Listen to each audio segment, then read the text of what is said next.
मकर संक्रांती 14 जानेवारीला येणार असून ह्या दिवसांचे धार्मिक महत्त्व अत्यंत आहे. यंदा मकर संक्रांतीचे वाहन काय आहे याबद्दल लोकांमध्ये उत्सुकता आहे. संक्रांतीचे वस्त्र, वाहन, शस्त्र ह्या सर्व गोष्टी महत्त्वाच्या मानल्या जातात. यांचा देश दुनियावर वर्षभर परिणाम होतो. भविष्यासाठी संक्रांती काही संकेत देऊन जाते. त्यामुळे पाहूया यंदा संक्रांतीचा पेहराव व वाहन काय असेल. श्री स्वामी समर्थ तुमचं सगळ्यांचं आपल्या चॅनलमध्ये मनापासून स्वागत आहे. मकर संक्रांतीचा सण हा वर्षातील पहिला उत्सव असतो. ह्या दिवसाचे महत्त्व देखील अधिक आहे. सूर्य मकर राशीत प्रवेश करतो. ह्या दिवसाला मकर संक्रांतीचा उत्सव साजरा करतात. मकर संक्रांती दरवर्षी आपल्या वाहनावरून येते. हे वाहन म्हणजे वेगवेगळ्या प्रकारचे पशुप्राणी असतात. तसेच संक्रांती आपल्या हातात शस्त्र घेते. ह्या शस्त्राला देखील महत्त्व आहे. कारण असे म्हणतात संक्रांतीच्या हातातील शस्त्र भविष्यासाठी काही संकेत देतात. त्याचसोबत संक्रांतीने ज्या रंगाचे वस्त्र परिधान केलेले असते तो रंग मकर संक्रांतीच्या दिवशी आपण घालू नये असे सांगितलेले जाते. ह्या सर्व गोष्टींसाठी आपण जाणून घेऊया की यंदा संक्रांतीचे वाहन काय आहे, शस्त्र, वस्त्र व संक्रांतीचे नाव देखील पाहूया काय असेल.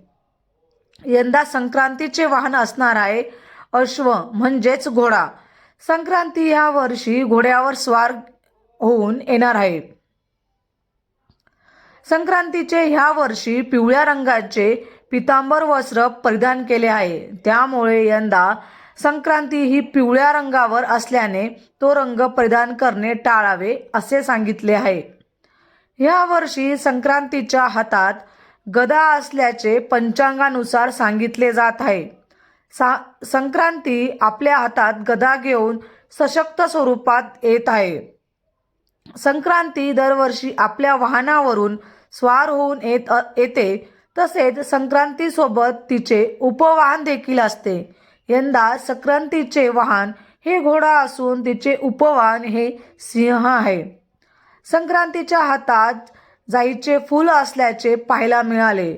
पांढऱ्या रंगाचे सुवासिक जाईचे फूल संक्रांतीच्या आपल्या हातात घेतले आहे. तसेच संक्रांतीने कस्तुरीचे लेपन केले असल्याचे देखील सांगितले जाते. संक्रांतीचे यंदाचे स्वरूप हे बसलेल्या अवस्थेत आहे. संक्रांती यंदा स्थिर बसलेल्या अवस्थेत आहे. संक्रांतीचे नाव हे नंदा असल्याचे सांगितले जाते.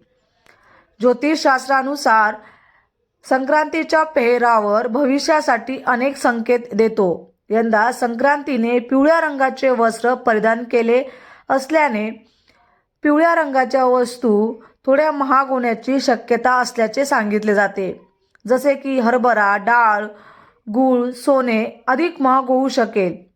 संक्रांतीचे वाहन घोडा असल्याने युद्धाची परिस्थिती किंवा शत्रू राष्ट्रावर वचक निर्माण करू शकणार असल्याचे दर्शवते.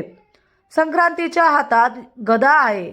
ही गदा शक्तीचे रूप आहे. अनेक बाबतीत देशात सशक्तीकरण होऊ शकते. तसेच संघर्षाच्या परिस्थितीत गदा विजयी दर्शवते. संक्रांती बसलेल्या अवस्थेत असल्याने देशात फार अस्थिरता होणार नाही. काही घडामोडी घडल्या तरी त्या स्थिर स्वरूपात असतील.